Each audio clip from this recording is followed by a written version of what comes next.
Has factoring trinomials when a is not 1 got you down? Well, I'm going to here to hopefully help you alleviate that stress and help you with understanding how to do so.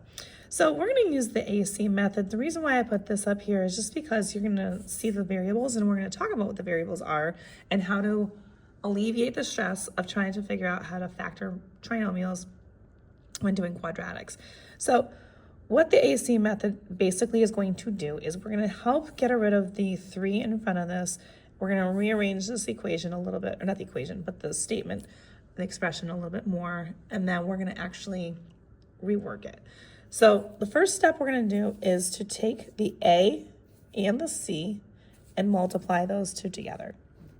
So we're going to take that 3, multiply it times the -5, and we're going to get -15. Now, what we're going to do after that is we're going to find factor pairs, just like we would normally with the trinomials of the -15. So factor pairs of -15 would be -1, +15, as well as a +1 and a -15. You always got to make sure that you have both if you're doing a negative number. And then the only other options we have are 3 and 5. So we'll start with a -3 and a +5, and then we'll do a +3 and a -5. So those are all my factor pairs of 15 that's negative. And then what we want to do is, just like when we do regular polynomials or regular trinomials, where 1 is the A value, we're going to do the same kind of thing. We are going to try to get this pair that adds up to the B value.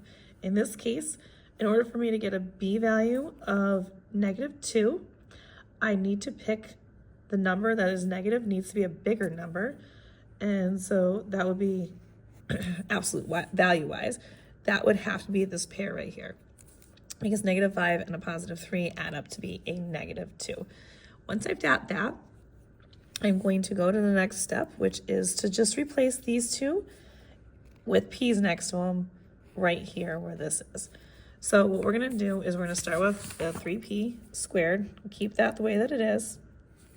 We're going to replace with the bigger value, and that is, the bigger value is 3, not 5. You want to use the bigger value with this first, and then we're going to put a p after it, and then we're going to put -5p, because again, these are going to be numbers that add up to be that middle term, which is going to have a p after it, and then we had a -5 at the end. So we're going to do that. Now we can do grouping and factoring. So we're going to factor these out. And if you haven't seen those videos, check those videos out in my factoring by grouping playlist that I have. So we're going to take out what we can take out. So they both have a 3 in common. So we're going to pull the 3 out. They also have a p value available as well. So that's factored out. Now, in order for me to get 3p squared, I'd have to multiply 3p times another p to get the square. And then plus 3p is already there.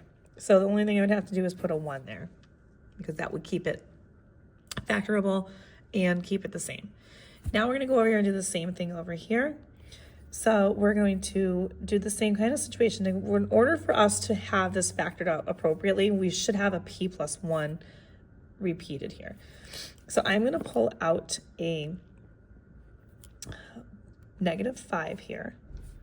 I'm just going to put a comma, and because they both have -5 in common, and then in parentheses to get a 5p, -5 times p gives me the -5p. -5 and a +1 would have to be able to be multiplied to get me a -5.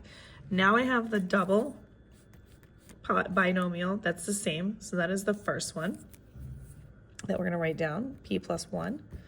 And then the two components that we have outside of the parentheses become part of my second binomial. So that is 3p and a -5, and that would be my factored out trinomial for a value of something greater than 1 for my a value. If you want more questions like these, you can find them on my YouTube, Instagram, and TikTok at YouWantAlgebra. All these are located in the quadratic formulas section.